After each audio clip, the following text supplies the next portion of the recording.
Bom dia a todos e obrigado por aguardarem. Sejam muito bem-vindos à videoconferência de divulgação dos resultados do quarto trimestre do GPA. Destaco aqueles que precisarem de tradução simultânea, temos essa ferramenta disponível na plataforma. Para isso, basta clicar no botão Interpretation, através do ícone do globo, na parte inferior da tela, e escolher o seu idioma de preferência, português ou inglês. For those that don't speak Portuguese, we have the English simultaneous translation that can be used by pressing the interpretation button represented by the globe icon on the bottom right corner of the screen and choose the English option. Para aqueles ouvindo a videoconferência em inglês, há a opção de mutar o áudio original em português, clicando em Mute Original Audio. Informamos que esta videoconferência está sendo gravada e será disponibilizada no site de RI da companhia, onde se encontra disponível o material completo da nossa divulgação de resultados. É possível fazer o download da apresentação também no ícone de chat. Durante a apresentação da companhia, todos os participantes estarão com o microfone desabilitado. Em seguida, daremos início à sessão de perguntas e respostas. Para fazer perguntas, clique no ícone Q&A na parte inferior de sua tela, escreva a sua pergunta para entrar na fila. Ao ser anunciado, uma solicitação para ativar seu microfone aparecerá na tela. E então, você deve ativar o seu microfone para fazer perguntas. Orientamos que as perguntas sejam feitas todas de uma única vez. Ressaltamos que as informações contidas nessa apresentação e eventuais declarações que possam ser feitas durante a videoconferência relativas às perspectivas de negócios, projeções e metas operacionais e financeiras do GPA constituem-se em crenças e premissas da administração da companhia, bem como em informações atualmente disponíveis.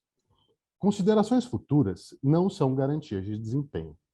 Elas envolvem riscos, incertezas e premissas, pois se referem a eventos futuros e, portanto, dependem de circunstâncias que podem ou não ocorrer.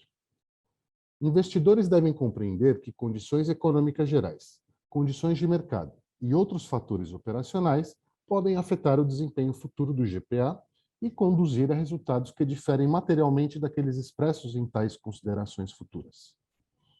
Estão conosco hoje o CEO do GPA, Jorge Faiçal, o CFO e diretor de Relações com Investidores, Guillaume Gras, e o CEO do Grupo Exto, Carlos Mário Giraldo, e o CFO do Grupo Exto, Rui Souza. Passarei a palavra ao Guillaume Gras para o início da apresentação. Obrigado. Bom dia a todos e todas. Gostaria de agradecer a participação no call de resultados do Grupo GPA e estou feliz de apresentar para vocês os primeiros resultados do que chamamos de novo GPA, que tem um crescimento positivo no Brasil, enquanto no mercado está em queda, e apresentar uma rentabilidade sólida em um ambiente desafiador. Vou iniciar a apresentação falando sobre nosso desempenho financeiro e a evolução da transação dos hipermercados. Depois passarei a palavra ao Jorge, que irá comentar sobre os destaques operacionais do período, estratégia e perspectivas do negócio. Primeiro, no slide 5, apresentamos os números do desempenho consolidado, que considera todas as operações do GPA Brasil, incluindo os hipermercados e as drogarias, e resultado do Grupo Éxito. As vendas consolidadas do grupo somaram 14,9 bi no quarto TRI, crescendo 6,7% comparado com o ano passado, e mostrando um sólido desempenho num contexto macroeconômico difícil e apesar da desmobilização dos hipermercados no Brasil. No acumulado do ano, as vendas consolidadas atingiram 51,3 bi, em linha com 2020, mesmo com o impacto negativo da pandemia no primeiro semestre. Nesse ambiente desafiador, mantivemos nosso controle do SG&A, melhorando percentual da receita em 50 bips no trimestre e 30 bips no ano. Nosso EBITDA consolidado chegou a 1,2 bi no quarto TRI, e 3,8 bi no ano de 2021 e foi impactado pelas atividades do hipermercado no Brasil, o que reforça nossa estratégia assertiva de sair desse formato pouco rentável, vender esse ativo a bom preço para poder desalavancar nosso grupo e reinvestir nos formatos mais rentáveis.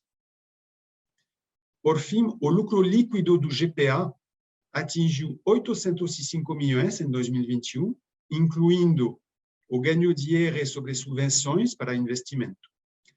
Retratado desse ganho de IR, o valor do lucro líquido é de aproximadamente 300 milhões, o que representa ainda o dobro do lucro do ano passado, sem os créditos fiscais. No slide 6, vemos que a companhia encerrou o ano com patamar baixo de alavancagem, de 0,3 vezes a dívida líquida sobre EBITDA. Encerramos o ano com a posição de caixa de 8,3 bi, correspondente a 5,6 vezes nossa dívida de curto prazo, o que nos garante uma excelente liquidez. Esse nível de liquidez é fruto de uma forte geração de caixa operacional de 1,8 bi, excluindo as operações de hipermercado e drogarias, conforme a evolução da dívida apresentada nesse slide. No perímetro descontinuado, lojas extra, hiper e drogarias, tivemos uma variação neutra, com utilização dos recursos recebidos na primeira parcela de 1 bi, para redimensionar o capital de giro, a nova operação, e para financiar custos do projeto. Por fim, nos próximos 3 anos, teremos uma entrada de caixa estimada de 4,2 bi, referente à transação do hipermercado.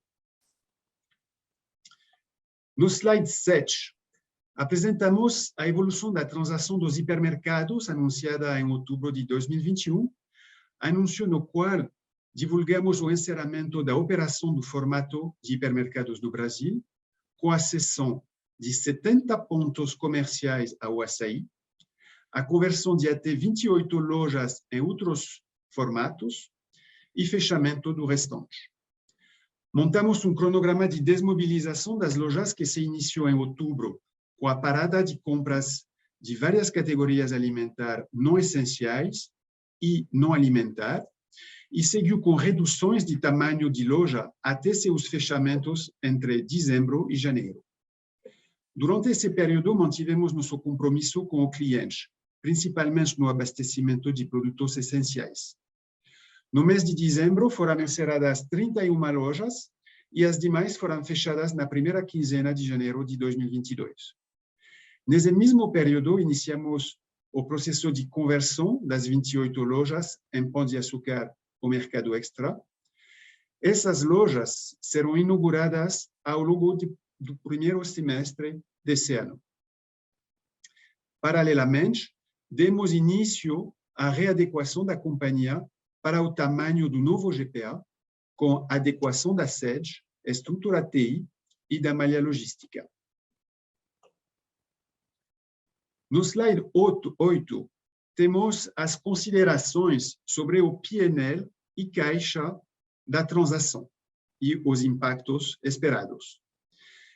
No resultado do quarto trimestre, tivemos um impacto líquido na linha de outras receitas e despesas de 400 milhões, sendo 1,2 bi de ganho de capital, que representa aproximadamente 23% do ganho de capital estimado total da transação, 0,8 bi de despesas correspondentes a demissões de colaboradores, cancelamento de contratos, demarcação de estoque e outras despesas relacionadas à transação. Esse resultado líquido, antes do IR de 400 milhões, representa 15% a 18% da transação. Com isso, ainda não podemos precisar o valor exato final, mas a companhia espera reconhecer algo próximo de 1,8 bi no primeiro trimestre de 2022, já considerando as perdas operacionais esperadas para o período de transição das atividades abandonadas com a finalização da operação.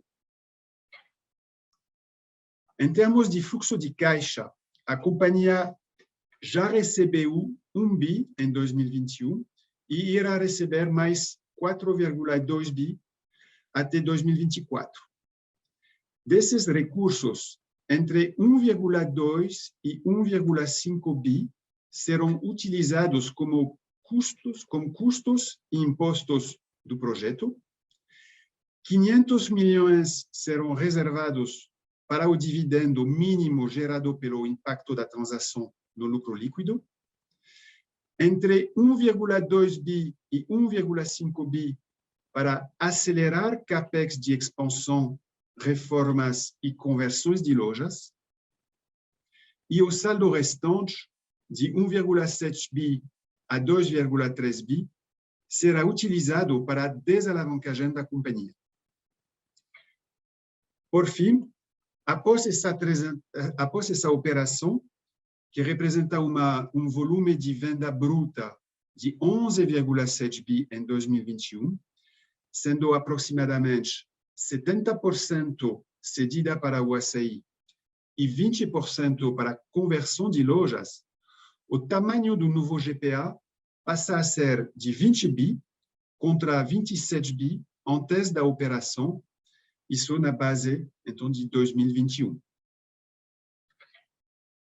No slide 9, apresentamos o desempenho financeiro do novo GPA Brasil, reposicionado como varejista alimentar premium, digital e de proximidade, ou seja, excluindo as 103 lojas de hipermercado extra e as 102 drogarias. Importante destacar que esse resultado é pro forma e já considera a readequação aproximada da malha logística da nossa sede e dos demais custos para o novo perímetro. Dessa forma, o novo GPA mostrou uma boa recuperação no Q4, com forte resistência dos nossos formatos premium, e-commerce e proximidade, que tiveram crescimento like-for-like positivo, enquanto o mercado de autosserviço estava em queda. O controle rígido das despesas num ambiente de inflação acelerada permitiu melhorar nosso EBITDA, atingindo 8,4% no trimestre e 8,8% no ano. Seguindo para o slide 10, apresentamos o resultado do GPA Brasil total, que foi impactado pelo processo de desmobilização dos hipermercados, com a redução do tamanho das lojas e encerramento de 31 lojas já em dezembro. O EBITDA do trimestre atingiu 393 milhões, em queda de 3,6 pontos, todo concentrado no lucro bruto, que foi impactado pelo maior nível de quebra, menor investimento da indústria, dado o processo de desestocagem, a forte redução das compras e o impacto do efeito mix com a desmobilização das lojas de hipermercados. Seguimos agora para o slide 11, com os resultados do Grupo Éxito, que apresentarão, mais uma vez, forte crescimento de vendas, atingindo 8,4 bi no período, com crescimento de 17,8%, sendo 15,3% no perímetro, mesmas lojas.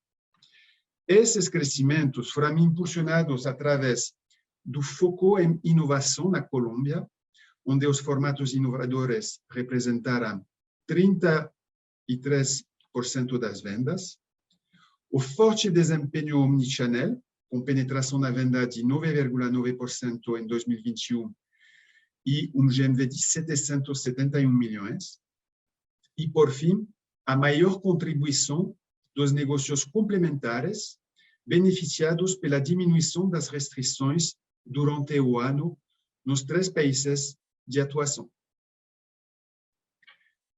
Além desse crescimento de venda, o lucro bruto teve uma melhora de 30 bips no trimestre e 80 bips no ano, e as despesas crescerão abaixo da inflação em todos os países onde o Grupo Éxito opera.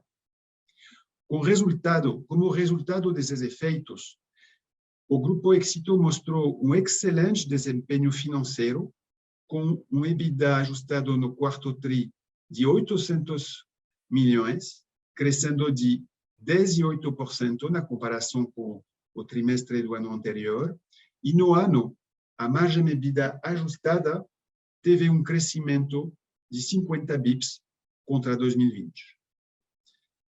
Encerro aqui minha apresentação e gostaria agora de passar a palavra ao Jorge. Obrigado, Guillaume. Bom dia a todos e a todas. Eu vou comentar rapidamente aqui as nossas operações, os destaques, né, das nossas operações aqui no Brasil e no Grupo Éxito. Falar um pouquinho de planos de futuro também, para vocês entenderem o nosso momento. Importante, pode passar um slide. Importante a gente começar a falar com vocês desse novo termo que a gente está tratando, que é o novo GPA, né? O GPA sem os hipermercados. É como a gente está tratando internamente para mercado também. A gente vai começar a usar um pouco esse termo. A transação do Extra Hiper, como o Guilherme já colocou vários detalhes, nos traz uma convicção muito grande de que a gente tomou uma boa decisão no momento certo, da forma correta, uma desmobilização muito bem sucedida e em tempo recorde. Em menos de 3 meses, a gente praticamente esvaziou as mais de 70 lojas, né, que entraram na transação. O Guilherme já mostrou um pouco esse timeline do projeto. Até a metade do ano, a gente já está com todas as lojas decididas, até 28 lojas convertidas para pão e para mercado extra, o que é um projeto assim grandioso, uma envergadura grandiosa e muito complexa. Foi um projeto extremamente intenso para a gestão aqui do time, e eu quero agradecer antecipadamente aqui o time por esse projeto. De fato, trocar o pneu do carro em movimento, o que a gente vem fazendo. A gente está agora nas últimas sessões, agora lojas vazias, mas fazendo as últimas sessões para o açaí. Mas, de fato, dentro da nossa operação, o hipermercado já é uma página virada dentro da operação, e agora toda a equipe concentrada no novo GPA. Com isso, a gente fez uma simplificação bastante forte na companhia, um redimensionamento bastante considerável, um redimensionamento maior, proporcionalmente maior do que a redução da receita que a gente teve, até pensando nos tempos atuais, uma certa proteção do ponto de vista de despesa. E agora é hora de olhar para frente, né? Olhar para frente, olhar para os nossos formatos rentáveis, olhar para o nosso plano de expansão. Nosso plano de expansão, dando alguns detalhes para vocês, a gente considera que o nosso plano de expansão é parecido como uma locomotiva. Ela demora para pegar um ritmo, a gente remontou todas as equipes. As expansões, elas dependem muitas vezes de licenças, de alvará de funcionamento, muitos aspectos regulatórios, mas quero dizer para vocês que essa locomotiva começou a pegar a velocidade. A gente entregou no ano passado 13 lojas de proximidade. Na proximidade, especialmente no Minuto Pão de Açúcar, em 2022, a gente deve entregar mais, por volta, no mínimo, de 50 lojas adicionais. Então, as 13 de 2021, mais umas 50 lojas agora nesse ano. Já temos várias no pipeline, vários pontos que já estão em obras, já estão em processo de obra, já em processo final de entrega. No Pão de Açúcar, a gente entregou uma loja no dezembro do ano passado, a loja no interior de São Paulo, na cidade de Limeira. A gente tem, nesse momento, 14 projetos de Pão de Açúcar já protocolados nas mais diversas dimensões aí, municipais, estaduais ou negociadas com proprietários. E a gente tem mais as outras 14 conversões. Então, durante o período, a gente não está precisando do Pão de Açúcar exatamente a data, mas a partir agora do segundo semestre, a gente começa essa locomotiva de expansão, essa esteira de fábrica, começa a soltar essas lojas Pão de Açúcar dentro do plano. Reforçando, nosso plano de expansão até 2024 são mínimo de 100 lojas de proximidade e 100 lojas do formato Pão de Açúcar. Lembrando, o Pão de Açúcar já participa das nossas vendas, agora sem os hipermercados, por volta de 43%, sem considerar o Minuto Pão de Açúcar, só as lojas Pão de Açúcar, já representa 43%, e muito em breve o Pão de Açúcar vai representar mais de 50% das nossas vendas nesse novo GPA. Do digital, eu tenho 2 charts aqui, eu vou falar um pouco mais. A gente tem bastante orgulho dos números atingidos. A gente atingiu 1,7 bilhões nesse ano agora de 2021. Lembrando que 2020 a nossa base já era muito forte por conta da pandemia e nós crescemos 53% sobre 2020. Bastante orgulhoso desse trabalho, é uma rota de transformação, sabendo que ainda o mercado brasileiro, a participação de grocery no online é bastante pequena, menos de 1,5%. Eu vou falar um pouquinho mais das parcerias, de como que a gente chegou nesses números no ano passado. O novo GPA Brasil, como a gente está... Pode voltar, por favor? Só para a gente encerrar esse chart. O novo GPA Brasil, como a gente falou, ele entregou um crescimento, mesmo as lojas, no quarto trimestre, de mais 2,3%. Abaixo da inflação, uma perda de volume, um cenário externo macroeconômico ainda bastante desafiador. Importante que a gente está numa retomada, número muito melhor do que foram os últimos trimestres do ano, especialmente nas lojas Pão de Açúcar. Pão de Açúcar ganha claramente um share sobre os seus concorrentes direto, um ganho de market share representativo. O Mercado Extra e o Compre Bem, nas suas praças de atuação, depois de 3 anos crescendo duplo dígito, ele se consolidou nesse quarto trimestre, no ano passado, ele tem uma consolidação. Nossa divulgação de venda, mesmo as lojas, mais 2,3%, ela, apesar de baixa no cenário desafiador, ela é maior do que vários outros varejistas, inclusive, que já divulgaram crescimento mesmo nas lojas agora na recente. E é importante que, com Pão de Açúcar, com proximidade, com Mercado Extra e Compre Bem, esse novo GPA, ele se caracteriza como um supermercado, como um varejo de bairro. Um varejo de bairro que presta serviço, que tem prestação de serviço, que tem uma força muito grande em perecíveis, em produtos frescos, que tem um atendimento, que tem toda a preservada jornada do consumidor. É importante ressaltar isso para vocês, porque um varejo de bairro, por regra, é um varejo um pouco mais estável em promoções, estável em sortimento, estável em serviço e consequentemente, mais estável em resultado.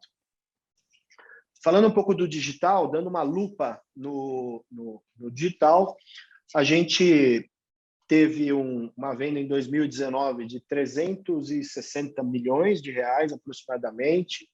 Veio aquele vento de cauda na pandemia, a gente se mobilizou muito no ano de 2020, chegamos em 1,1 bilhão de vendas, e agora em 2021 nós estamos já em 1,7 bi. Esse 1,7 bi, ele representou por volta de 8% das nossas vendas totais, e nós chegamos numa marca impressionante de aproximadamente 1 milhão de pedidos por mês. Importante a gente ressaltar que, diferentemente de outros players digitais no mercado brasileiro, o nosso pedido tem por volta de 30 a 40 itens cada pedido. Então, se você multiplicar 10 milhões de pedidos vezes 40 itens, nós estamos falando mais de 400 milhões de itens despachados através do e-commerce. São números impressionantes, mas ainda muito iniciais, ainda muito no que eu chamo de baby steps, né? A gente tem muito a fazer. Nosso running rate atual já está aproximadamente na casa de 2 bilhões, ou seja, a gente entra em 2022 com crescimento ainda sobre 2021 e a nossa estratégia é continuar crescendo. Diferentemente de níveis de estabilidade que a gente está enxergando no mercado ou até alguns players concorrentes com quedas nas vendas digitais. Pode passar, por favor. O nosso ecossistema, né, como a gente sempre diz, ele está cada vez mais focado, cada vez mais orientado, principalmente nas nossas estratégias aqui do 1P. Nosso 1P representa 70% das nossas vendas online. Importante mencionar isso, o que eu chamo de 1P aqui, eu estou falando de pãodeaçucar.com, clubeextra.com e James Delivery. Isso representa mais de 70% da nossa venda. A gente vem navegando com tendências de mercado e a gente quer ser protagonista em várias outras tendências do que está por vir. Uma delas é a tendência da ultra conveniência, que são as entregas abaixo de 30 minutos. A gente já tem operações em piloto próprias de ultra conveniência, seja com James ou seja com Pão de Açúcar. A gente está entrando na venda e-commerce por WhatsApp. Colômbia já faz isso, já representa 11% das vendas no Grupo Êxito. E aqui no Brasil a gente está lançando um WhatsApp estruturado, uma URA, uma navegação simplificada, não é necessariamente humano conversando com humano, mas é uma iniciativa que nós vamos lançar agora entre o primeiro quarter e o segundo quarter. O WhatsApp é ultrapassar uma fronteira da digitalização, nem todos os consumidores são hábeis na compra de um aplicativo, na compra de um desktop. O WhatsApp vai trazer novos consumidores digitais para a gente. O OMS, por exemplo, que é o nosso sistema de Order Management System, depois eu vou falar mais, não quero entrar nos detalhes. Nós também estamos entrando com algumas dark stores. Nós estamos lançando agora, no próximo trimestre, 3 regiões em dark stores, em Curitiba, em Belo Horizonte, em Salvador. Também temos agora que é uma nova iniciativa nossa que destrava valor também no digital, que nós chamamos de Lojas Hub. Então, o cliente faz um pedido, por exemplo, no Clube Extra, no aplicativo Clube Extra, e uma loja do Pão de Açúcar é que faz essa entrega para o consumidor. Esse é o nosso projeto de Lojas Hub. Então, é uma série de iniciativas sempre calcadas em cima de um nível de serviço impecável. A gente hoje está acima de 90% de on-time in full nessa alternativa e a gente pretende ir acima de 95%. A nossa outra iniciativa muito bem sucedida é as nossas parcerias. A gente tem parcerias 6 parceiros aqui já firmes e a gente pretende, nossa ambição é ser o seller número 1 de todos os parceiros em alimentos que a gente for trabalhar. Nosso foco é estar onde o cliente estiver. Então, se ele está buscando uma conveniência, por exemplo, de um iFood, a gente vai estar lá no iFood, tendo um nível de serviço bastante elevado comparado aos concorrentes dentro da telinha do iFood. Das iniciativas que a gente está falando é também a ultra conveniência com esses players, entrando não somente no last mile, mas também outras plataformas de mercado. Novos contratos estão sendo negociados, novos contratos vão ser divulgados em breve aqui, dentro dessa iniciativa.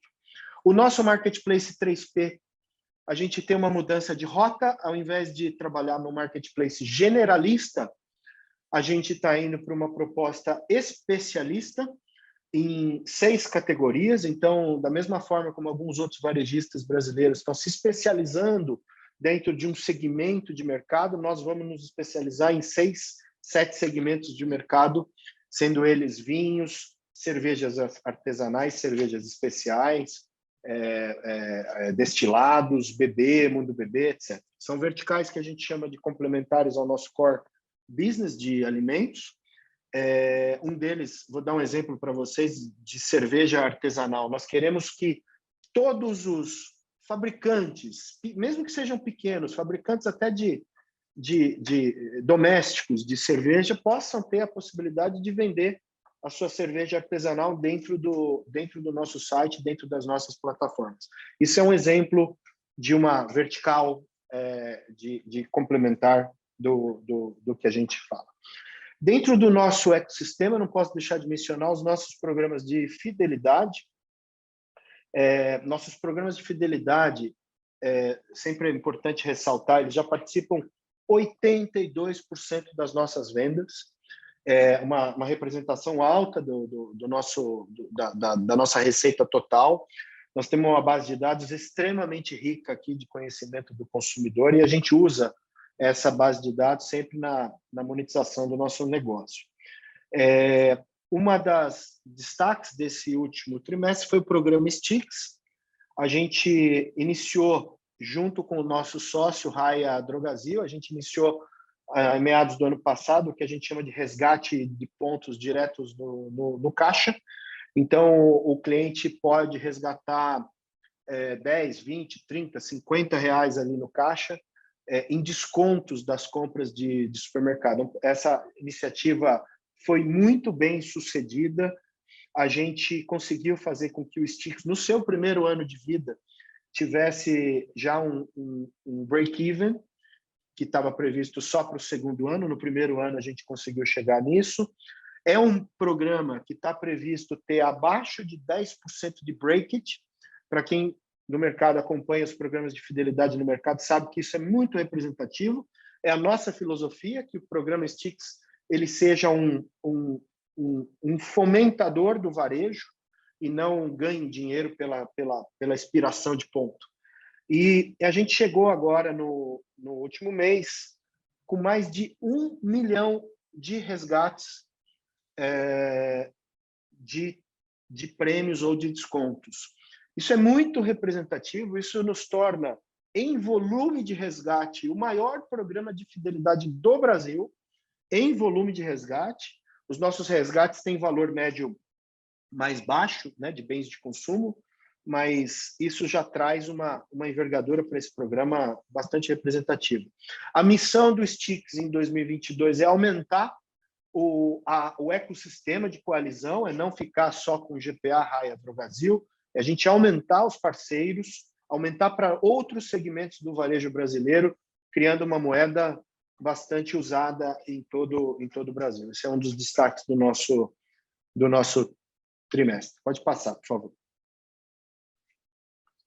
Os destaques, então, do Brasil, a gente registrou, como eu já comentei, a gente registra 2,3% de crescimento de venda mesmas lojas. Isso é uma recuperação, uma clara recuperação de tendência. Ainda cenário desafiador, a nossa saída do hipermercado mostra a assertividade dessas nossas decisões. Nossos principais drivers da recuperação, especialmente do Pão de Açúcar, é uma melhora de sortimento, um plano de reformas em 2021. A gente fez 50 reformas agora no segundo semestre do ano passado. Para 2022, a gente, além das conversões de até 28 lojas de hipermercado, nós vamos reformar todo o parque do Pão de Açúcar. Isso também é uma das utilizações dos nossos proceeds da transação. São mais ou menos outras 130 lojas reformadas para o conceito muito vencedor, que é o conceito G7. O plano de expansão, eu já mencionei, são 100 lojas até 2024 de cada um dos formatos.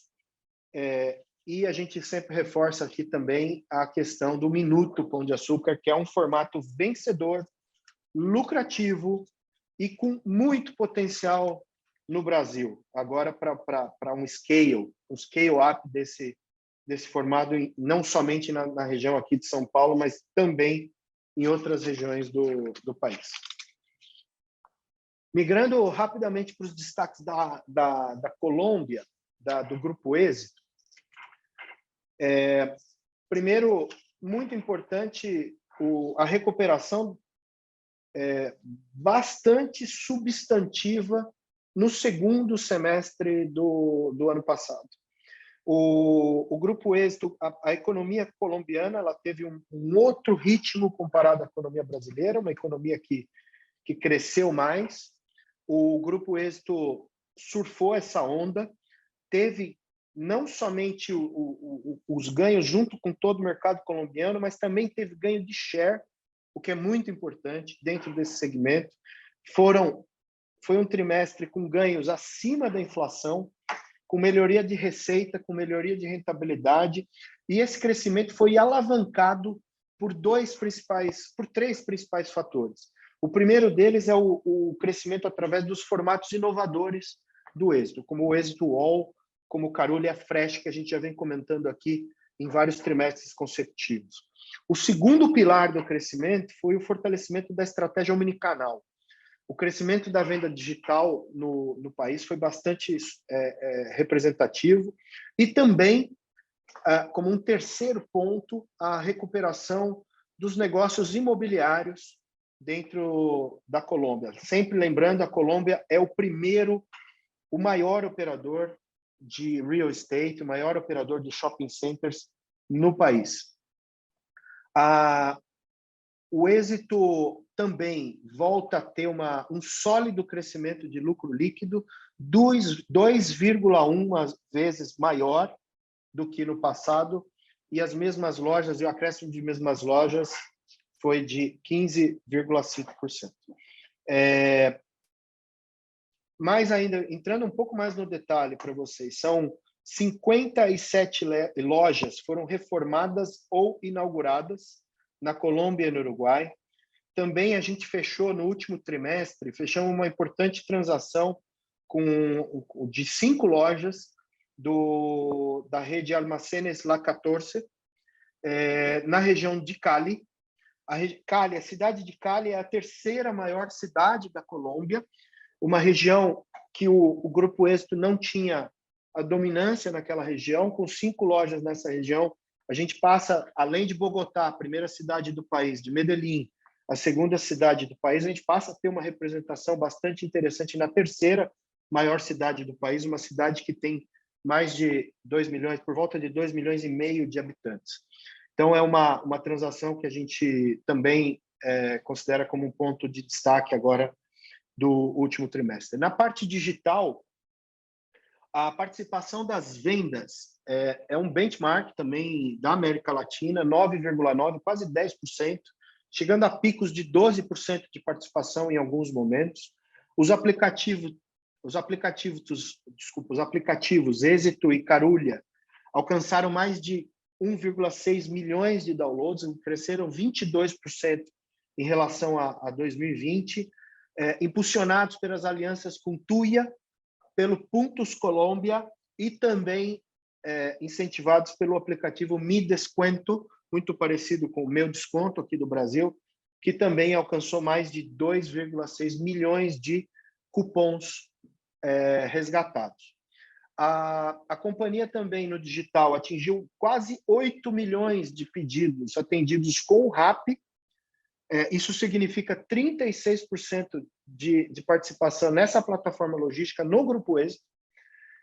E lançado também no ano passado a Ultra Conveniência com o Turbo Fresh, uma entrega até 10 minutos, que está tendo muita boa aceitação também na Colômbia, como a gente está vendo aqui em São Paulo.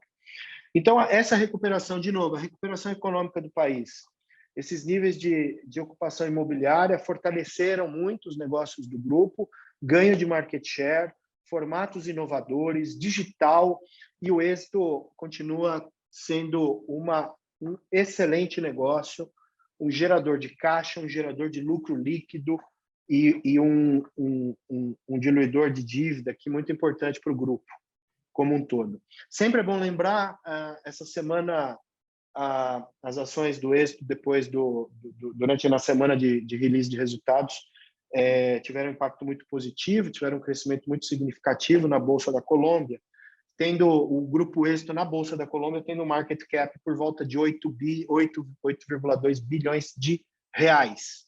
É sempre bom a gente mencionar isso, faz parte dos ativos do grupo e uma atualização para vocês é sempre importante.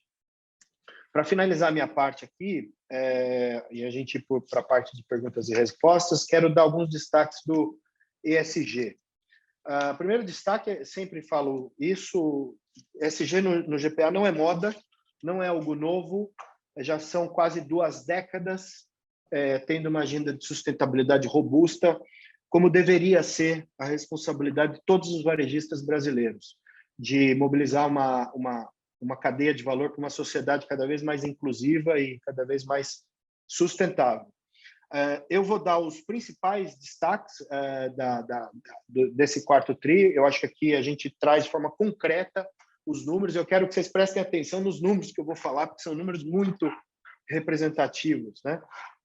Primeiro, nós estamos falando de o nosso consumo de energia no Brasil já está em 88% do consumo de energia feita no mercado livre, o que ajuda muito na questão das mudanças climáticas. Nossa redução de gases de efeito estufa teve uma redução de 7%, também bastante importante. Na parte de diversidade e inclusão, nós estamos 37% dos nossos cargos de liderança já são ocupados por mulheres. A gente se orgulha bastante desse número e a gente tem diversos programas de desenvolvimento, tanto da liderança feminina também, quanto do desenvolvimento de colaboradores negros e negras. Queria agradecer aqui a parceria com a Universidade Zumbi de Palmares, que nos ajuda bastante. Nesse último trimestre, a gente fez 131 formaturas aqui de cursos de desenvolvimento de colaboradores negros e negras. Na parte do impacto social, foi um ano marcado pelo social. A gente completa o ano de 2021, com 5 mil toneladas de alimentos doados. É importante sempre... isso significa aproximadamente, se a gente transformasse isso em carretas, significa aproximadamente mais de 200 carretas de alimentos durante o ano todo, em parceria com os nossos clientes. O cliente doa nas nossas lojas, uma mobilização enorme da nossa equipe operacional, da nossa logística, que leva esse alimento doado a mais de 350 instituições sociais no país. É um número muito representativo e a gente está destacando ele aqui com vocês hoje. No êxito, foram 20 mil toneladas de resíduos também reciclados durante o ano de 2021. Muito importante isso. A bandeira Carulla Fresh também ganhou o selo de carbono neutro. 21 lojas já foram recertificadas agora em 2021. Na parte de diversidade e inclusão, o nível de mulheres em liderança é muito parecido com o GPA, por volta de 37% também. E o êxito trabalha consistentemente por meio da sua fundação e atingindo já próximo a 70 mil crianças impactadas pela desnutrição. Então, é um trabalho lindo do êxito, do qual a gente se orgulha muito também. Quero parabenizar aqui o êxito por esse compromisso. Pode passar, por favor? Mensagens finais, só para ter os key points aqui. Virada a página dos hipermercados aqui no Brasil. Importante, estamos totalmente focados agora para os fundamentos do varejo de bairro, do varejo que preserva a experiência do consumidor, a melhoria dessa experiência do consumidor. A gente tem a retomada do plano de expansão de uma bandeira muito rentável e com uma marca muito querida pelo brasileiro, que é a marca Pão de Açúcar. Estamos retomando, reforçando o conceito premium dessa bandeira. É uma bandeira que tem como se destacar fortemente no momento que o Brasil sair de um momento macroeconômico mais sensível. Já estamos observando ganho de market share nessa marca Pão de Açúcar nos formatos que ela representa, seja no e-commerce, seja na loja supermercado, ou seja nas lojas de proximidade que levam essa marca. Nossa estrutura está simplificada, nós já praticamente temos hoje o nível de despesa adequado para esse novo GPA, adequado para uma empresa que deu um passo atrás para depois poder dar dois passos à frente. E o Grupo Êxito, um grupo que não só esse ano, mas que sempre trouxe para a gente muito aprendizado, muita experiência, um benchmarking latino-americano de operação, um exemplo de práticas de varejo, não só para a América Latina, mas globalmente, e junto, não só com as práticas, traz também muito resultado e muito caixa para a companhia. Da minha parte, é esse o resumo. Eu fico aberto agora para os próximos perguntas e respostas. Obrigado. Agora começaremos a sessão de perguntas e respostas. Lembrando que, para fazer perguntas, vocês devem clicar no ícone Q&A na parte inferior da tela e escrever a sua pergunta para entrar na fila. Ao ser anunciado, uma solicitação para ativar o seu microfone aparecerá na tela. E então, você deve ativar o seu microfone para fazer perguntas. Solicitamos, por gentileza, que as perguntas sejam feitas todas de uma única vez. Vamos à nossa primeira pergunta. É da Daniela Eiger, analista sell-side da XP. Daniela, abriremos o seu áudio. Por favor, pode prosseguir. Oi, pessoal, bom dia, obrigada por pegar minha pergunta. Eu tenho algumas. A primeira é um pouco, se vocês puderem falar da dinâmica do mercado, como vocês têm visto esse início do ano, né? A gente teve já calls de outros players de mercado, obviamente com um posicionamento diferente de vocês, mas já falando que até tem sido melhor esse início de ano versus o quarto trimestre, então queria saber do lado de vocês aí como isso tem sido, e aí também se puder não só falar da bandeira Pão de Açúcar, né, mas também um pouco sobre essa questão do mercado extra e o Compre Bem, que acabou, obviamente, não tendo uma performance tão boa quanto os demais, então também se puder falar como isso tem evoluído, acho que seria legal. E aí a segunda é em relação ao que vocês veem de nível de rentabilidade, vamos dizer, normalizada para esse novo GPA Brasil, né? Vocês já colocaram ali o que foi super bacana, o histórico ao longo de 2021, mas como vocês veem o potencial aí para frente, depois até das conversões das lojas extras em Pão de Açúcar também, acho que seria bacana para a gente ter uma ideia. Obrigado, Daniela, pela pergunta. Eu vou cobrir uma parte, depois eu vou passar para o Guilherme falar da rentabilidade normalizada. O início do ano ainda muito volátil, ainda muito cauteloso. A gente ainda enfrenta os efeitos da inflação alta e a queda de renda do brasileiro. Então, eu diria que esse início do ano é um início do ano um pouco estável para a gente. Tá? Começou, de certa forma, estável. Ele vem melhorando agora nas últimas semanas. O comecinho de janeiro foi um pouco mais difícil, vem melhorando agora nas últimas semanas, mas ainda, como eu disse, ainda um cenário bastante volátil. A gente tem agora, essa semana, uma semana de carnaval, um carnaval sem os blocos, sem desfiles, mas um carnaval com o feriado, né? Como foi o ano passado. Então, a gente espera uma boa performance agora para esse feriado.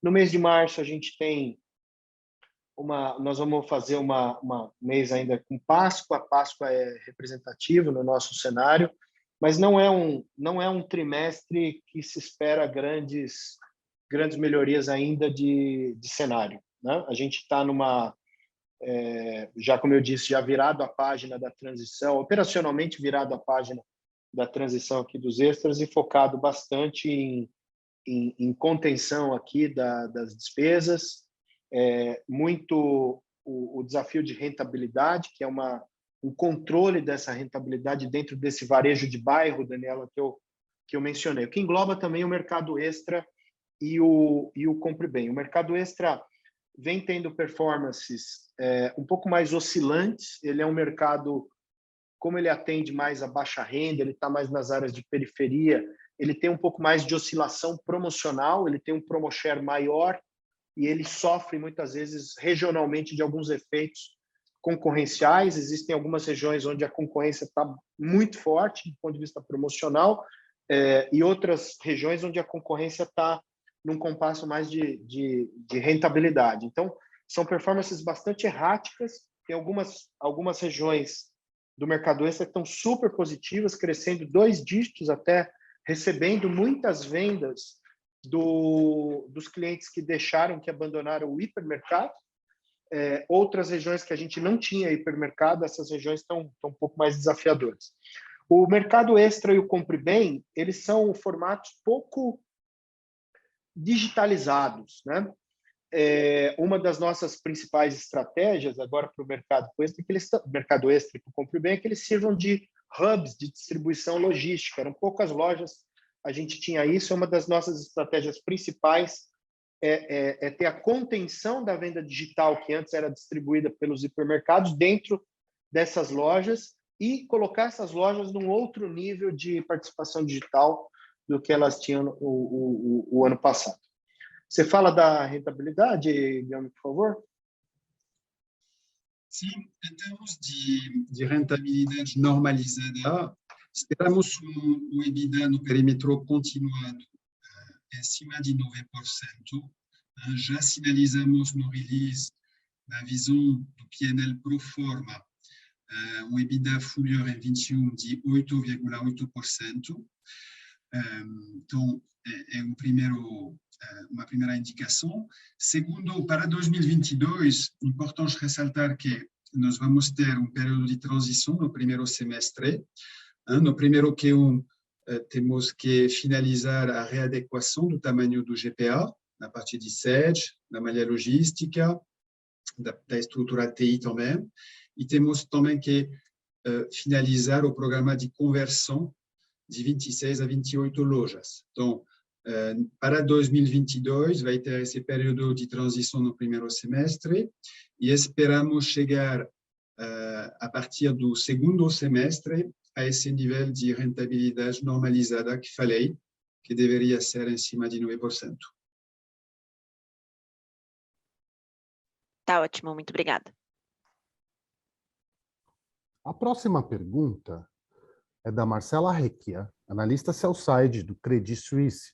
Marcela, abriremos o seu áudio para que você possa fazer a sua pergunta. Por favor, pode prosseguir. Bom dia, Jorge, Guillaume. Eu tenho 2 perguntas rápidas. A primeira é sobre os resultados pro forma GPA Brasil. Se vocês conseguem explicar um pouquinho para a gente o que está por trás da diluição de 60 bips na margem bruta, que contrapõe a expansão de 20 bips na margem EBITDA, e quais são as principais iniciativas também de maior eficiência e contenção de gastos que ajudou essa expansão na margem EBITDA. Essa é a minha primeira pergunta. E a segunda pergunta é em relação a vendas, mesmas lojas, também GPA Brasil, sem hipermercados e drogarias. A gente viu, enfim, uma performance, inclusive, melhor do que o resto da indústria, diante do ambiente de consumo mais fraco, né? Eu queria entender um pouquinho de vocês ao que vocês atribuem essa melhor performance de GPA Brasil nesse contexto mais fraco que a gente viu ao longo do quarto tri. Muito obrigada. Obrigado, Marcela. Se quiser, Jorge, posso responder a primeira pergunta? Pode responder, por favor. Então, nessa queda de margem bruta que você observa no perímetro novo GPA, queda de 60 bips, ela é relacionada a 2 efeitos pontuais. Primeiro, relacionado à inflação, que não foi 100% repassada nesse trimestre, e um efeito colateral da desmobilização do hiper, que provocou uma parada das compras para readequar o nível de estoque da companhia, o que gerou menos descontos da parte dos fornecedores. Então, são esses 2 efeitos pontuais que vamos recuperar no decorrer do primeiro semestre. Perfeito. Marcela, do ponto de vista da performance, a performance teve uma leve melhoria, lembrando, né, a gente ainda não está satisfeito com os níveis, né, de perda de volume que a gente está tendo, mas ela teve algumas melhoras em função de alguns elementos. Não tem uma resposta bala de prata, que uma coisa que foi feita que melhorou tudo, né? Normalmente é um conjunto de ações. Uma delas foi no Pão de Açúcar, a gente retomou bastante sortimento que no passado tinha sido eliminado, né? Um sortimento mais diferenciado, mais para a classe AB. O Pão de Açúcar, você volta a encontrar alguns itens tal que tinham sido retirados de linha ao longo dos 2 últimos anos. A gente também deu uma melhor estabilizada na nossa cadeia logística, a gente diminuiu o nosso nível de ruptura nas lojas Pão de Açúcar bastante, quase 30% das rupturas foram eliminadas. É um projeto bastante técnico do nosso lado, junto com os fornecedores. O terceiro elemento aqui foi o crescimento das categorias perecíveis, das categorias de frutas, da categoria de pratos prontos, uma categoria que cresceu muito com a gente, categoria de padaria, a nossa padaria é reconhecida como uma das melhores padarias do Brasil, hoje no Pão de Açúcar. E o quarto elemento é um elemento mais relacionado ao digital. Todo esse crescimento digital, ele está dentro, nós não temos uma medição contábil, né, do digital, todas essas vendas do digital elas estão dentro das vendas das lojas físicas, são as lojas físicas que distribuem essa venda para o consumidor. Então, também o digital ajudou bastante nessa omnicanalidade, vamos chamar dessa forma, perante ao consumidor. Perfeito, Jorge, Guilherme, muito obrigada. A próxima pergunta é do Eric Wang, analista sell-side do Santander. Eric, abriremos o seu áudio para que você faça a sua pergunta. Por favor, pode prosseguir, Eric. Bom dia, pessoal. Obrigado por pegar aqui as nossas perguntas. Do nosso lado são duas, né? Uma que comentando um pouquinho sobre formato de proximidade, né? Ele foi aí um bom destaque aí ao longo do quarto tri. Então, acho que queria entender um pouco mais o que vocês enxergam como principal driver, né, desses resultados e também o que vocês esperam em termos de ambiente competitivo nesse segmento, né? A gente tem visto aí mais redes, tanto as locais quanto também algumas entradas de internacional. Então, acho que entender um pouco o que vocês esperam aqui. E do outro lado, passando até para êxito aqui, performance do Êxito UAU e do Carulla Fresh Market ficou, assim, mostraram aí uma venda incremental significativa e vindo justamente dessas conversões de lojas, né? Então, se vocês puderem comentar um pouco mais do que a gente pode esperar desses modelos inovadores, né? Se a gente deve vir mais um pouco de aberturas desses modelos, como é que poderia ser aí conversão. Acho que se vocês puderem compartilhar algo também aí do lado do êxito, seria bem bacana. Obrigado. Obrigado, Eric, pela pergunta. Prazer. Proximidade, nós estamos escalando, né, esse modelo. O modelo que a gente tem uma lucratividade próxima a duplo dígito de EBITDA margin na proximidade. É um formato que está performando bem melhor no Minuto Pão de Açúcar do que na rede Mini Extra. O Minuto Pão de Açúcar, ele se encaixou, a proposta de valor se encaixou muito bem para as necessidades do consumidor. É uma proposta de valor que ela é mais voltada para abastecimento e reposição do lar do que voltada para uma loja de conveniência. Então, é um pequeno, é o mercadinho do bairro e não uma loja parecida com uma loja de posto de gasolina, né? Uma loja de conveniência de posto de combustível. Então, essa é uma das fortalezas nossas, a proposta de valor atrelado a uma rentabilidade controlada e boa. Nós encontramos um equilíbrio imobiliário nos pontos que a gente está expandindo, a gente encontrou um equilíbrio logístico. É muito difícil fazer a logística desses formatos e nós temos um recall de marca muito importante para poder fazer esse crescimento. Então, esses são os nossos diferenciais competitivos frente à competição.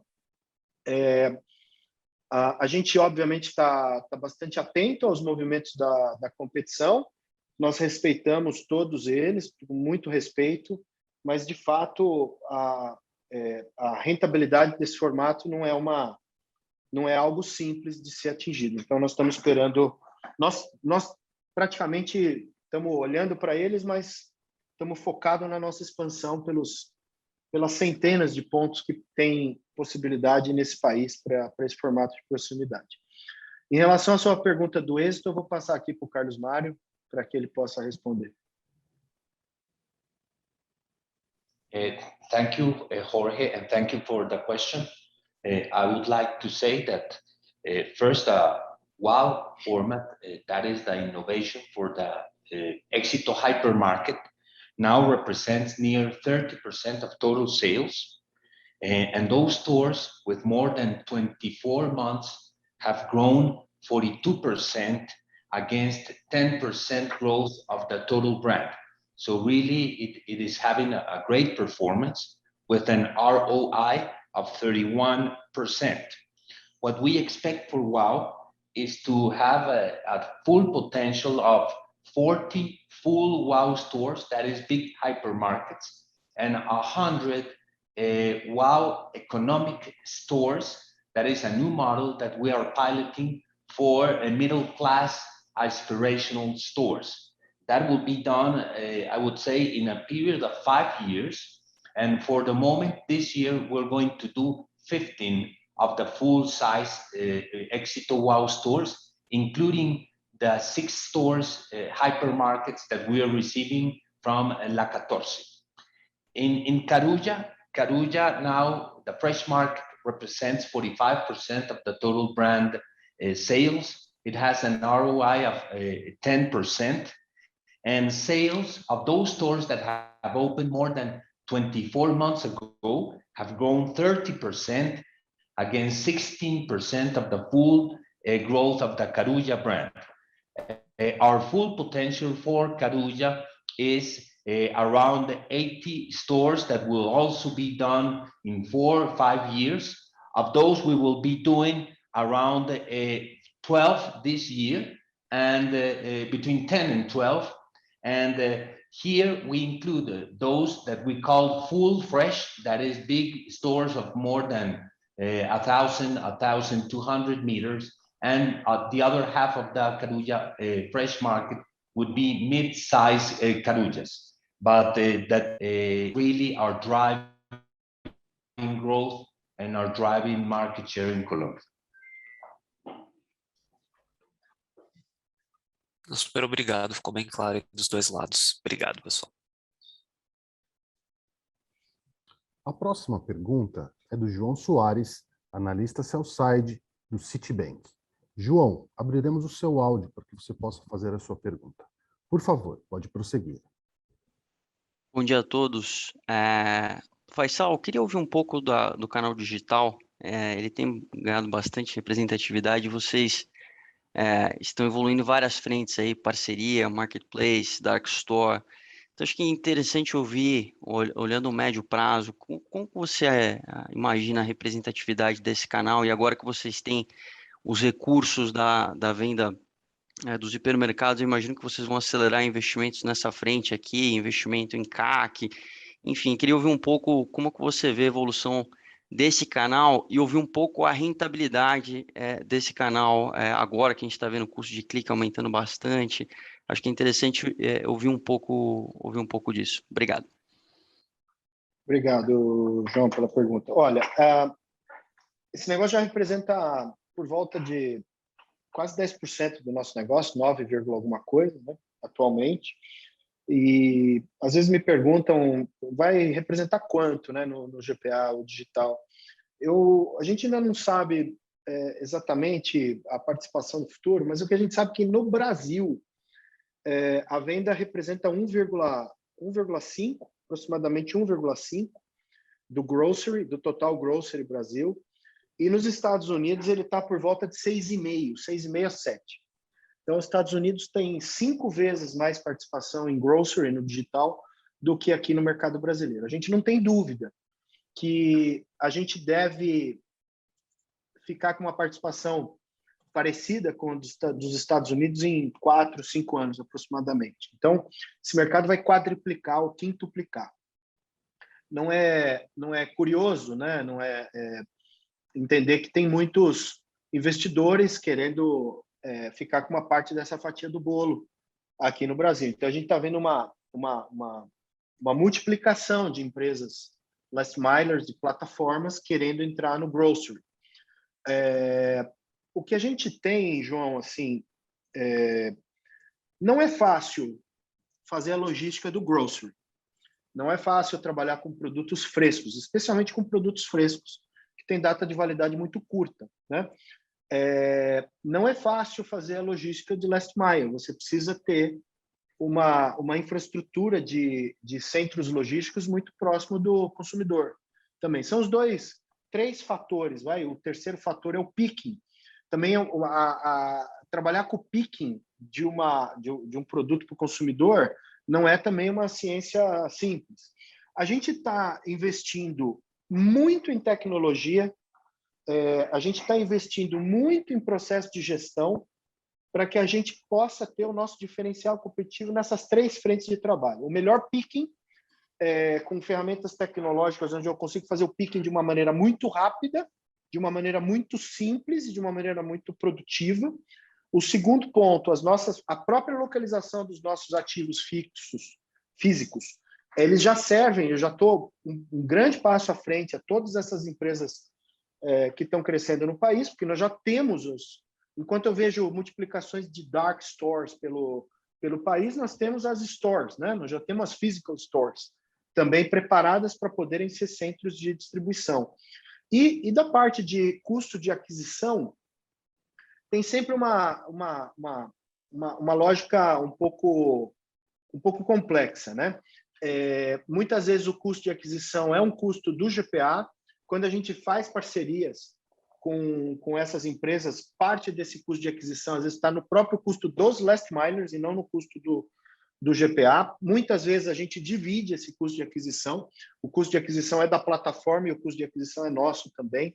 Então, enfim, tem toda uma dinâmica que, por enquanto, está trazendo uma rentabilidade muito boa para a gente. Tá? Nossa rentabilidade é de um dígito alto no e-commerce, uma rentabilidade incremental ao nosso business. Por isso, eu não tenho por que não escalar. Nós temos agora a nossa escalada digital passa por todos os elementos que eu comentei no passado e a gente vai escalar rapidamente isso obviamente, dentro das nossas fronteiras de autoridade, que é o alimentos. Isso é bastante importante. Obrigado, Faisal. Então, só um follow-up rápido. Assim, dado que você reconhece essa multiplicação de plataformas, last mile, a gente está vendo alguns players também de dark store, inclusive vindo de fora, montando operação aqui no Brasil. Passa pela cabeça de vocês fazer algum movimento de M&A para acelerar algumas capabilities aí que você mencionou? Olha, João, a gente já tem o James, né? A gente fez a compra do James. O James, ele é uma plataforma importante na nossa receita, e o James é como se fosse entre aspas, uma reserva estratégica, né? Nossa, porque todos os aprendizados que eu estou tendo nesse segmento, nesse mercado, a gente aplica dentro do James e aplica dentro também da nossa plataforma 1P. O que nós estamos fazendo não são M&As ou JVs com esses. Nós estamos fazendo parcerias, e parcerias sólidas, parcerias estratégicas com esses last milers. É muito mais vantajoso para essas empresas utilizar o GPA como um retail as a service do que, por exemplo, gastar dinheiro de aluguel em dark stores ou ter quebra de batata vencida, por exemplo, no seu estoque. Vou dar um exemplo para você. A gente tem uma parceria muito bem sucedida aqui com Home Refill. Home Refill faz a venda na plataforma deles para o consumidor, mas o GPA vende o produto para o Home Refill e também faz o serviço logístico ao consumidor para o Home Refill. Então, esse é o exemplo bastante simbólico, bastante interessante de um dos nossos posicionamentos, que é Retail as a Service. Então, a gente entende muito mais por um caminho de parcerias estratégicas do que por caminhos societários nesse momento. Tá perfeito, Faisal, obrigado. A próxima pergunta é do Joseph Giordano, analista sell-side do JP Morgan. Joseph, abriremos o seu áudio para que você possa realizar a sua pergunta. Por favor, pode prosseguir, Joseph. Obrigado. Bom dia, Jorge. Bom dia, Guilherme, Carlos Mário. Obrigado pela minha pergunta. Na verdade, assim, são três blocos que eu queria explorar com vocês. Acho que o primeiro deles é dentro de alternativas estratégicas para o grupo, né? Então, a gente tem visto uma movimentação relevante do controlador de maneira a simplificar as operações, né? Então, tirar base de acionistas cruzadas e etc, né? Então, de um lado, a gente tem um buyback sendo anunciado na Êxito, mas a gente tem uma Êxito e uma Cenova que estão debaixo do GPA. Então, eu queria explorar com vocês o que vocês pensam daqui para frente, principalmente agora que a alavancagem, que era uma preocupação dentro da holding do Brasil, ela, de certo modo, foi endereçada com esse caixa que vocês vão receber do Assaí, né? E até uma segunda pergunta aqui é se faz sentido, dentro de todo esse contexto de mercado, né, de várias mudanças, antecipar esse recebível do Assaí com alguns bancos, né? Porque daí entra também a segunda pergunta, que é todo esse movimento de consolidação, né? Você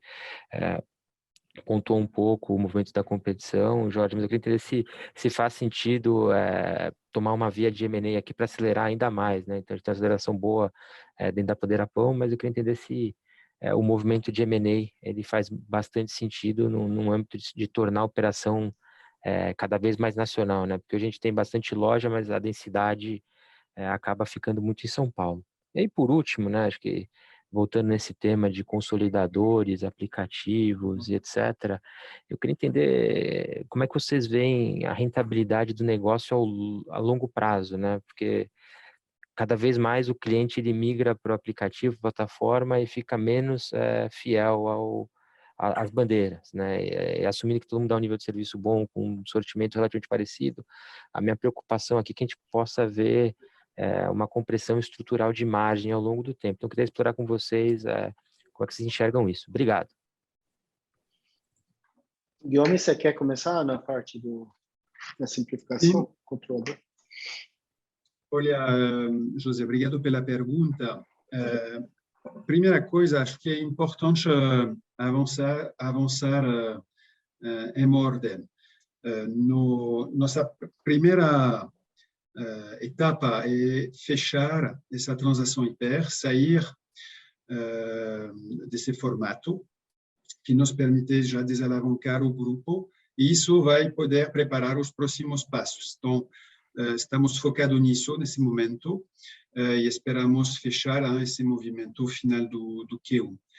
Após disso, obviamente, na Cenova e no Éxito não temos nada hoje para compartilhar, nenhum projeto que podemos anunciar, mas, de fato, essa etapa do hiper é uma primeira base para poder pensar no futuro.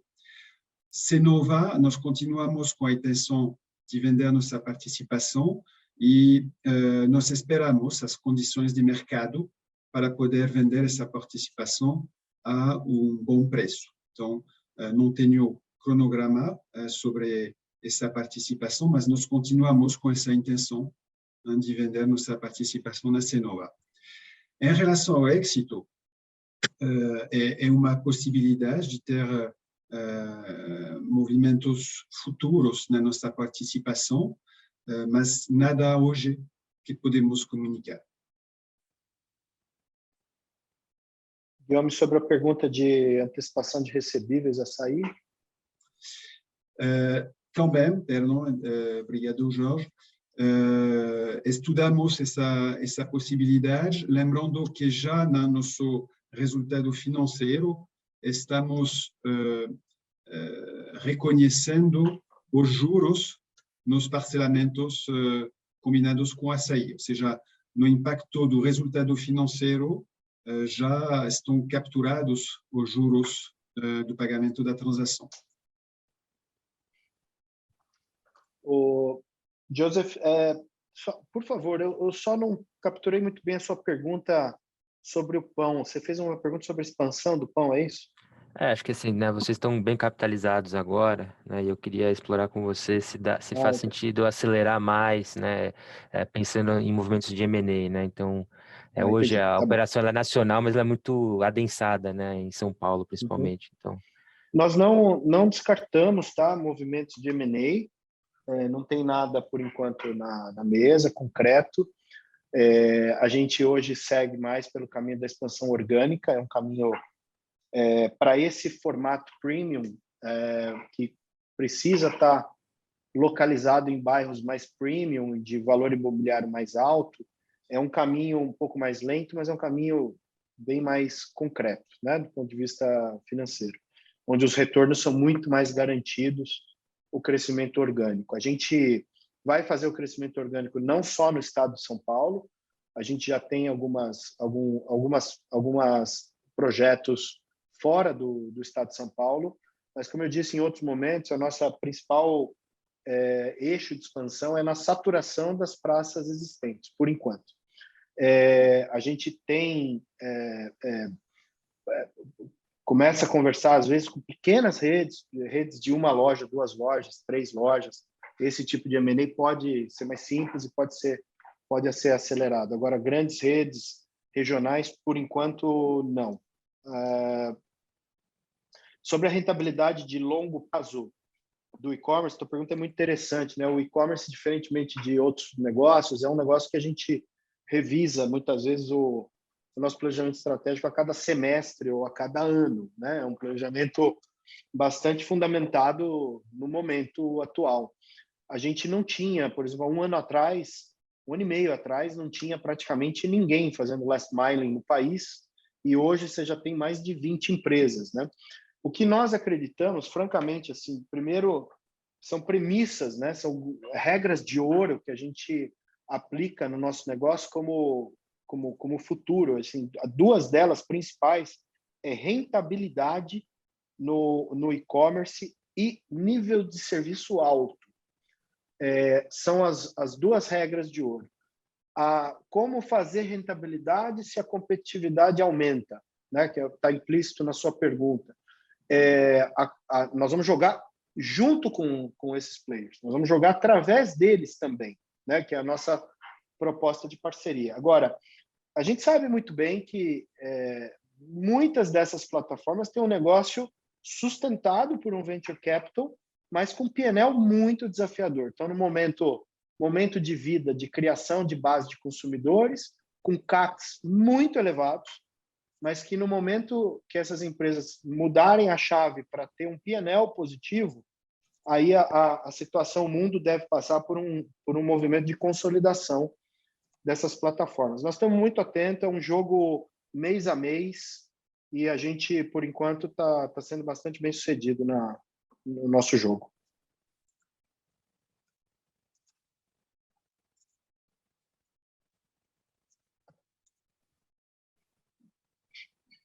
A próxima pergunta vem do Vinícius Strano, analista sell-side do UBS. Vinícius, abriremos o seu áudio para que você possa fazer a sua pergunta. Por favor, Vinícius, pode prosseguir. Olá, bom dia a todos. Obrigado por pegar minha pergunta. Vocês poderiam dar um pouco de detalhes sobre o economics das lojas convertidas aqui no formato G7? Como que vocês veem ali, talvez, produtividade de loja, venda por metro quadrado e margens desse formato comparado com as outras lojas existentes? E uma outra aqui com relação ao êxito, como que a gente pode pensar na dinâmica de margem deles daqui para frente, pensando aqui talvez num crescimento um pouco mais acelerado das bandeiras low cost? Obrigado. Obrigado, Vinícius, pela sua pergunta. As lojas, quando são convertidas em G7, elas têm um aumento aproximadamente entre 5 a 7 pontos maior do que uma base comparável. Tá? Esse do ponto de vista de venda. Isso se reflete, obviamente, na venda por metro quadrado. Né? A venda por metro quadrado se influencia mais ou menos nessa mesma base. Em termos de margens, ela tem uma uma participação maior de perecíveis quando ela muda, e perecíveis é uma categoria com margens acima da média. Então, ela tem margens superiores ao que ela própria tinha antes, na casa de 1 a 2 pontos maior em margem bruta, mas, ao mesmo tempo, essas áreas de perecíveis também trazem 1 a 2 pontos de despesa, também incremental. Então, em termos de EBITDA margem, né, a soma de margem bruta com despesa, ela mais ou menos, em percentual, ela se estabiliza. Mas aí, como ela ganha 5 a 7 pontos a mais de venda, então, naturalmente, que ela ganha em cash 5 a 7 pontos também em ordem de cash. Então, é uma aposta que nos estimula bastante, nos ajuda a diluir bastante custo corporativo, essa proposta, e que tem retorno relativamente rápido dos investimentos. Êxito, passo para o Carlos. Thank you for the question. We are looking at stable margins in the company, and that is the mix of, first, increasing in low-cost brands, especially our cash and carry, with lower margin, increasing last mile, which is improving a lot the margin, but has lower margin than the average. But on the other side, we have a very strong conversion plan in WOW and Fresh, which have the best margin of the brands. And also we have the positive contribution of our complementary businesses, which is in a very good trend of improvement. That is our Tuya financial business and our real estate business, to only speak about two of the most important ones. Perfeito. Obrigado, pessoal. A próxima pergunta vem do Bob Ford, analista sell-side do Bank of America. Bob, abriremos o seu áudio. Pode prosseguir, por favor. Muito obrigado e bom dia, e obrigado por pegar minha pergunta. Jorge, pode falar sobre os níveis de preços relativos à concorrência, por favor, e o nível de elasticidade que você está olhando na consumidora? E também pode falar um pouco sobre os dados que estão obtendo no Mercado Livre e quaisquer benefícios que se traduzem fora desse canal, por favor. Bob, muito obrigado, prazer falar com você. Bom, nós trabalhamos dentro de índices de competitividade frente ao mercado mais estáveis, né? Nós estamos, tanto no mercado extra quanto no Pão de Açúcar, estabelecendo agora uma estabilidade nos nossos níveis de promo share. Nossa participação promocional é por volta de 25% de cada um desses negócios, o que são níveis, para o momento, adequados para o momento mais fortes aqui de competição no mercado brasileiro. Pão de Açúcar já teve no passado níveis de promo share na casa de 15%, 17%. Hoje ele está trabalhando em níveis de 25% para frente. Nós trabalhamos num índice de competitividade versus o autosserviço na casa de preços regulares na casa de 103% a 105% aproximadamente, nesses índices, mas é bom sempre ter uma visão mais completa do nosso portfólio de generosidade ao consumidor, porque Pão de Açúcar ele tem lá os 105% aproximadamente de índice de competitividade, a promoção habitual, mas para os consumidores mais fiéis, nós temos o Meu Desconto, que ele dá um índice de generosidade incremental. Quanto mais fiel o consumidor é do Pão de Açúcar, mais promoção ele passa a ter. Quanto mais fiel ao Pão de Açúcar, mais sticks, por exemplo, ele também recebe, e esses sticks também se convertem em descontos sobre compra.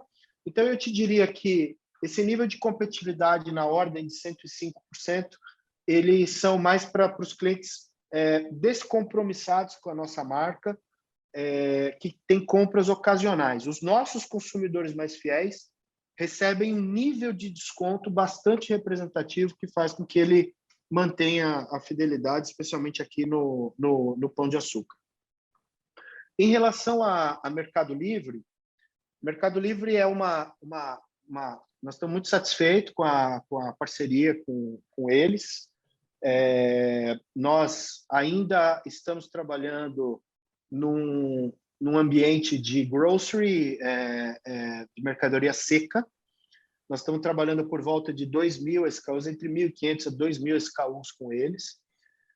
A gente deve iniciar um movimento em breve, um movimento de inclusão das categorias fresh.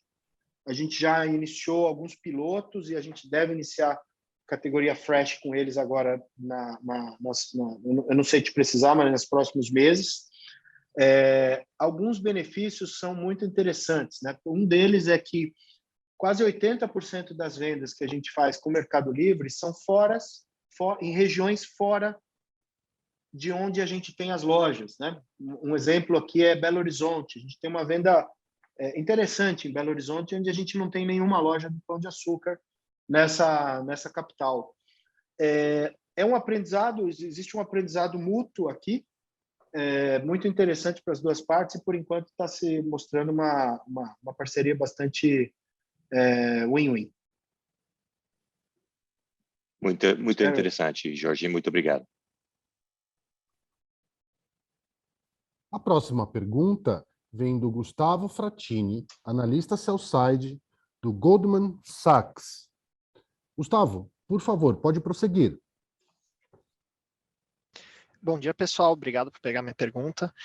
Fazendo um follow-up de uma questão anterior, eu entendi, ficou claro que esse efeito que pressionou um pouco a margem bruta do trimestre foi one-off, mas eu queria entender daqui para frente como que vocês enxergam o poder de barganha frente aos fornecedores, como que a gente pode pensar na projeção de margem bruta daqui para frente, e também abordar o ponto de capital de giro, como que talvez essa escala um pouco menor, pelo menos no curto prazo, como que isso pode afetar o capital de giro, especialmente a parte de contas a pagar.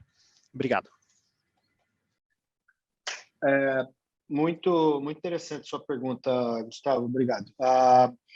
Bom, poder de barganha, a gente discutiu isso muito antes do anúncio da transação, e a gente, obviamente, estamos atentos, né? Pode ser que as coisas mudem em relação às nossas premissas, mas, primeiro, nós continuamos sendo uma empresa de 20 bilhões de faturamento, né? Nós somos maior do que a divisão varejo do nosso principal concorrente. Nós somos bem maiores do que o terceiro colocado no mercado brasileiro, e incomparavelmente maiores em relação a redes regionais. Então, nós, por esse motivo, um dos argumentos de que a gente não acredita que a gente vai perder poder de barganha.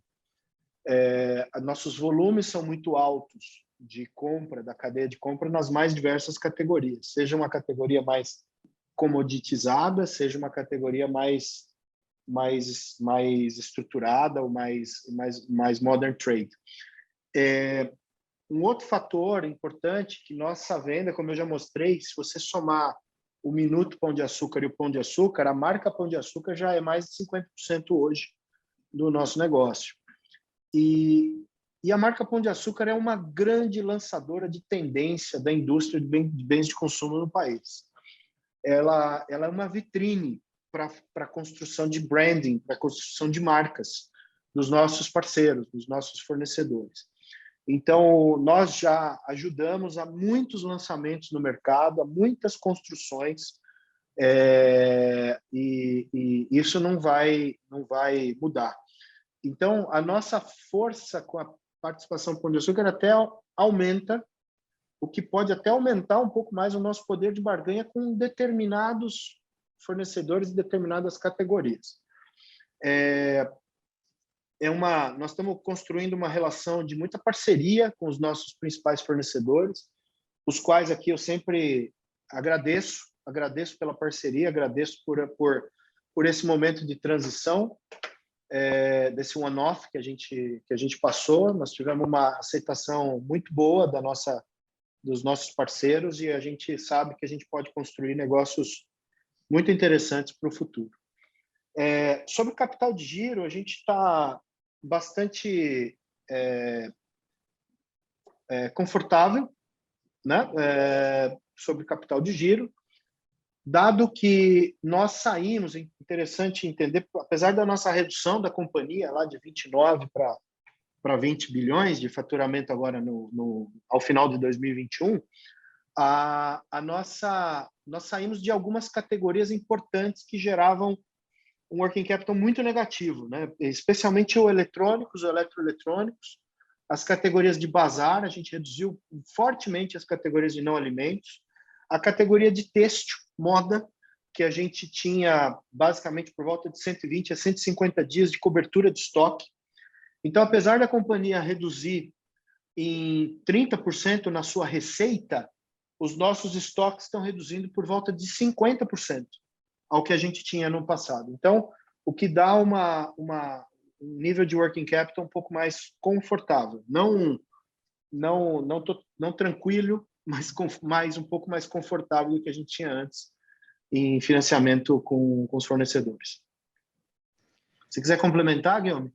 Sim, só um ponto dizendo, do lado dos prazos de pagamento aos fornecedores, do lado alimentar, eles permanecem iguais, não temos nenhuma deterioração dos prazos de pagamento aos fornecedores. Do lado estoque, como o Jorge falou, começamos a readequar o tamanho do nosso estoque e o impacto previsto para nosso working cap em 2022 é de aproximadamente menos 500 milhões, dado esse working cap positivo que tínhamos graças aos hipermercados e que estamos perdendo pela desmobilização. Isso representa 500 milhões. Perfeito, ficou super claro. Obrigado, Faisal e Guilherme. Obrigado, Gustavo. A próxima pergunta vem do João Paulo Andrade, analista sell-side do Bradesco BBI. João Paulo, abriremos o seu áudio para que você possa realizar a sua pergunta. Por favor, pode prosseguir. Pessoal, bom dia, obrigado por pegar minha pergunta. É uma pergunta, enfim, rápida, simples, mas pensando na expansão fora do estado de São Paulo, quais são os principais desafios que vocês enxergam em termos de logística, eventualmente experiência do consumidor e até margens à medida que vocês expandem fora do estado de São Paulo? Se puder comentar um pouco qualitativamente, ou até quanti, seria legal. Obrigado. João, obrigado pela pergunta. Quanti, eu não vou comentar muita coisa, tá? Porque tem muita coisa ainda no pipeline. Mas lembrando, nossa expansão fora do estado de São Paulo é para cidades onde a gente já tem operação, tá? Essa é a nossa primeira estratégia, é saturação. Então, nós temos operações interessantes aqui em Brasília, nós temos operações boas no Rio, operações em Recife, Fortaleza, onde a gente já tem centros de distribuição e a gente já tem uma malha logística estruturada para poder atender, para poder aumentar a quantidade de lojas nessas cidades e regiões.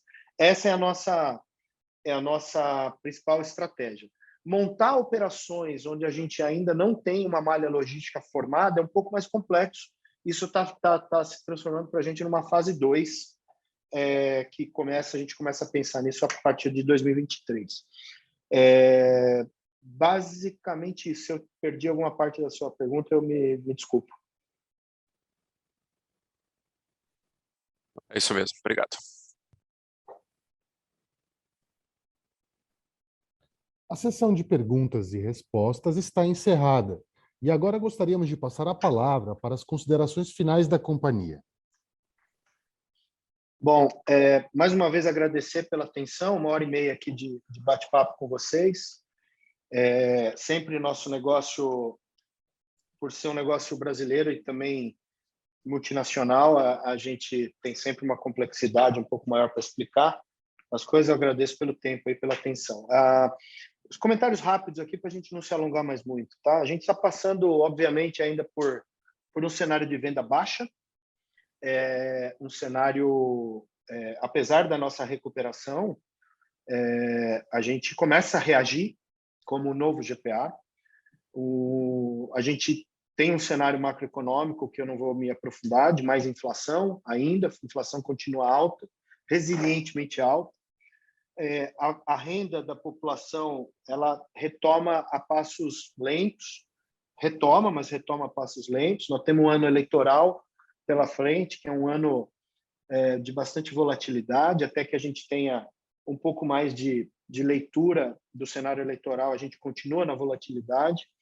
A gente tem também fatores também que prejudicam ainda a nossa dívida, que são os juros altos, o juros Selic aí na casa de 11%, 12%. Então, são fatores que trazem um ambiente muito desafiador no curto prazo. Isso vale para a GPA e vale para o mercado, não vale só para a gente, né? Vale para o mercado inteiro.